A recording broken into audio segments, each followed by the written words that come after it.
Thank you, Leslie. Our next speaker is NIGAM Shah. It's the same NIGAM Shah from this morning. And I'm 100% NIGAM Shah, not 0.87. All right. So I'm presenting this on behalf of the Odyssey community, and this time I'm a good citizen and I use the template. Otherwise, I end up with my Stanford template and get slapped on the head for doing that. All right. So what is Odyssey? There's a website, Observational Health Data Science and Informatics, OHDSI.org.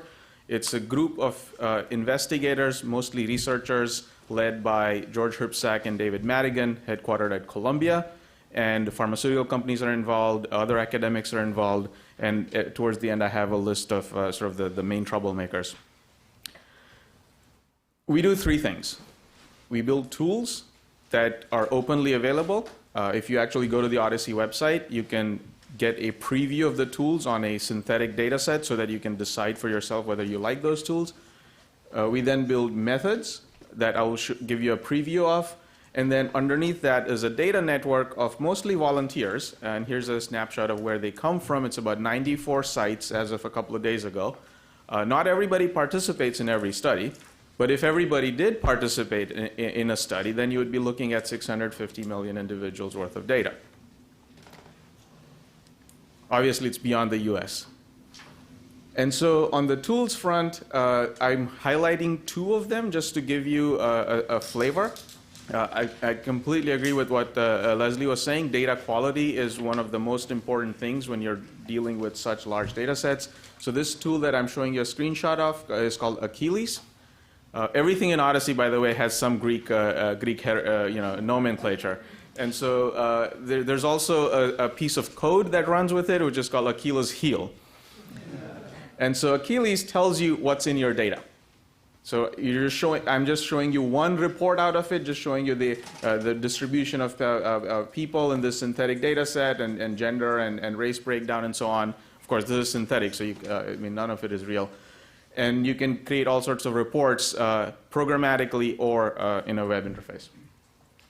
The other one is called Atlas, which is for building cohorts. You want reusable, reliable cohort generation that you can share with others. So it has this drop-down mechanism to define your inclusion-exclusion criteria, and then it'll export SQL for you. It'll also create a figure for you, create a JSON file, or whatever you please. All right, so we use these tools to embark on an Odyssey, and which has three parts. Well, first we want to answer, what happens to patients? So just simple characterization, observational counting. Once we get that right, we want to get to patient-level prediction. And that's inference.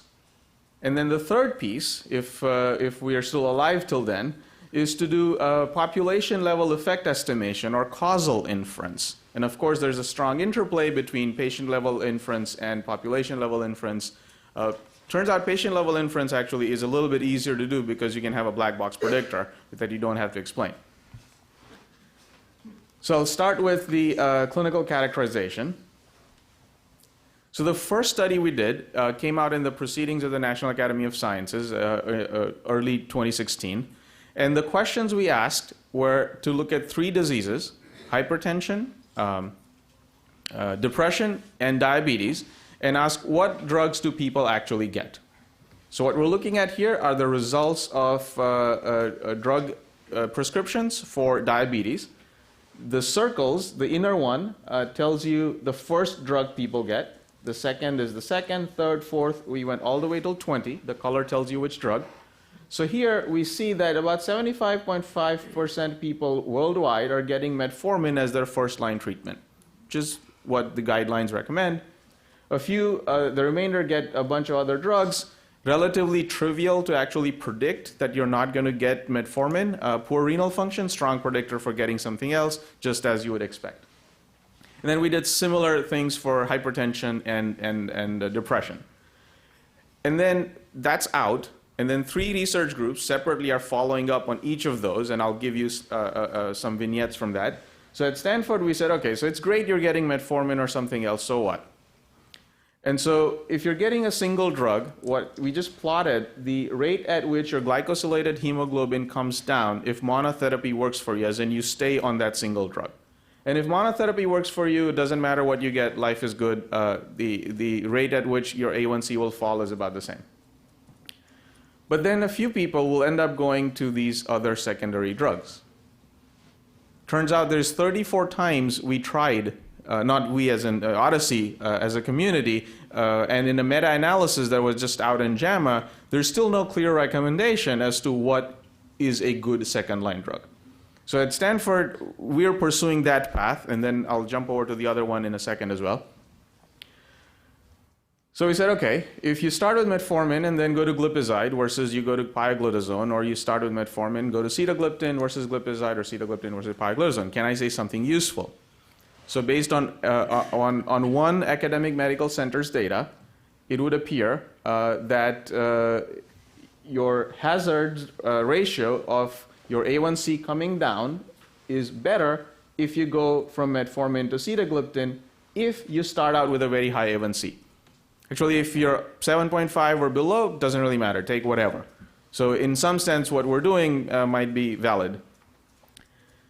But on the methods front, if I want to do this, so let's dive into this one particular thing, you got to look at a lot of data checks. Just like you would look at data quality prior, here, for example, and I was afraid this would happen. This is a Windows box, I can say for sure, because what you would have seen here is two probability distributions of your propensity for going to sitagliptin versus glipizide. And then the second one would have shown you a matched distribution, which shows up perfectly on my Mac, and I'm happy to show it to you later. But, so the point I'm making here is you got to look at this. A lot of the epidemiology studies that happen in the literature, you don't see the pre and post distributions. They give you a table of the matched and the balanced, but if the pre-distributions are like bimodal and you have a teeny bit of overlap, you can't really do the study. So one of the methods innovations we're proposing is that for all the comparisons you're going to make, you should make these propensity models. So this is not diabetes. This is now, I switched over to depression. Each column is a drug, and each row is a drug, and each cell is telling you the propensity for somebody to get that particular drug versus this other drug. So this particular drug that I'm pointing at here and this other one, you can't really compare them because the propensities are so different. I mean, if you run a regression, it will run and you will get an answer, but it's just basically at that point malpractice. So we give you the tools to do this, high throughput. Okay. The other big thing that we're proposing is this need for calibration. So in this exact same study, we did this plot, but even before doing the next experiment, comparing, let's say, this particular drugs with this one, which has a decent overlap, and I should be able to do a valid study, I want to know what are my chances of being wrong. So here's Martijn Schumi actually, made a list of negative drug adverse event associations. So what you're seeing here is 100 blue dots, each of which are drug adverse event associations that we know, to the best of our knowledge, are not true. So if math works as advertised, you should see this zone, which is a statistically significant zone. So what we're looking at is the x-axis, the hazard ratio, 1 is no association, and then these dotted lines are the 95% confidence intervals. So if two things are not associated, they would show up in the blue, and if they are, they would show up in the red. For these 100 things that are not associated, 68% would have a p-value of 0.05. So it's p.68, not p.05, which what your theoretical inferences would tell you. Then you can do propensity score-based adjustments. This was unadjusted, okay, if you don't do anything. If you do adjustments, you end up at 16% having a p of 0.05. So it's still p.16. If you calibrate your p-value by looking at if these negative controls, this 100 is still small, but at least enough to say, where should I be drawing these lines? And you see this gray zone is slightly different from this other one, and that usually gets you to what is the common interpretation of p 0.05. So the whole idea is to have empirical calibration. Don't trust the math as is. Is 5% probability of being wrong really 5% probability? Test 100 things that are wrong and check. Same thing for the positive controls, which I'm not going to show you in the interest of time.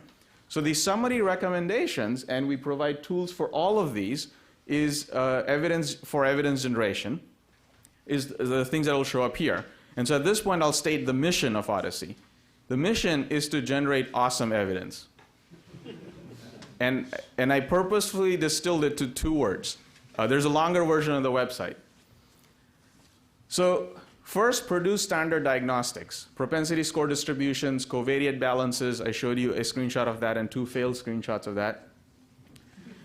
Include negative controls and estimate the error rate that when the null hypothesis is true, do things behave the way you expect them to? Do the same thing for positive controls.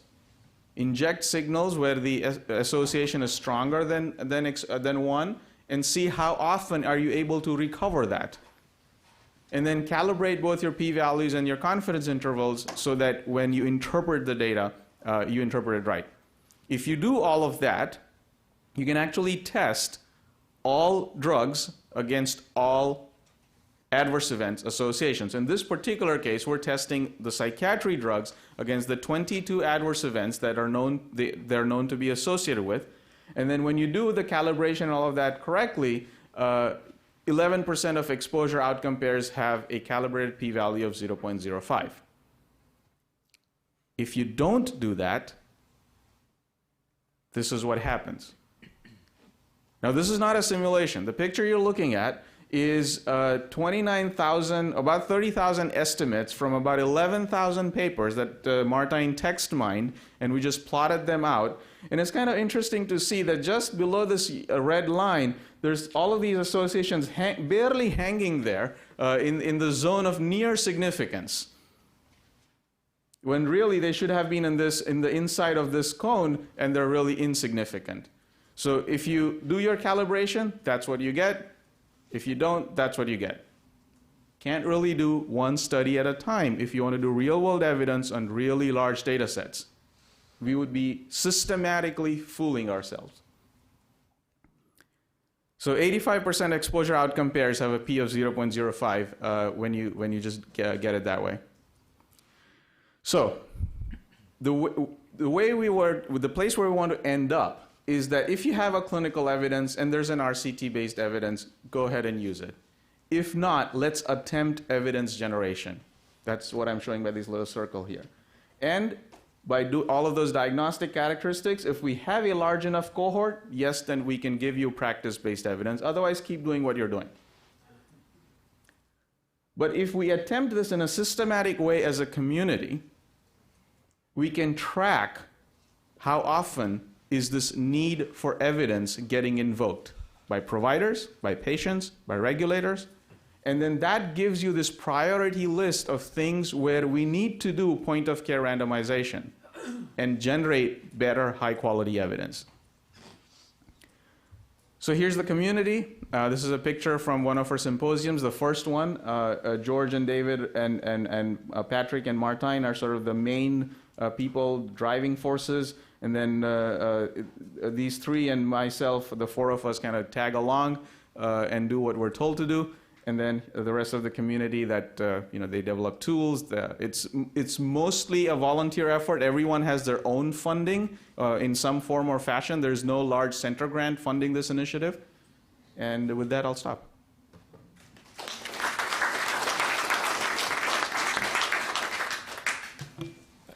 Okay, we're going to do some musical chairs now. If the speakers, you can sit wherever you want for now. We're going to bring you back up into this corner here so you can respond to the attack dogs who we're about to let loose.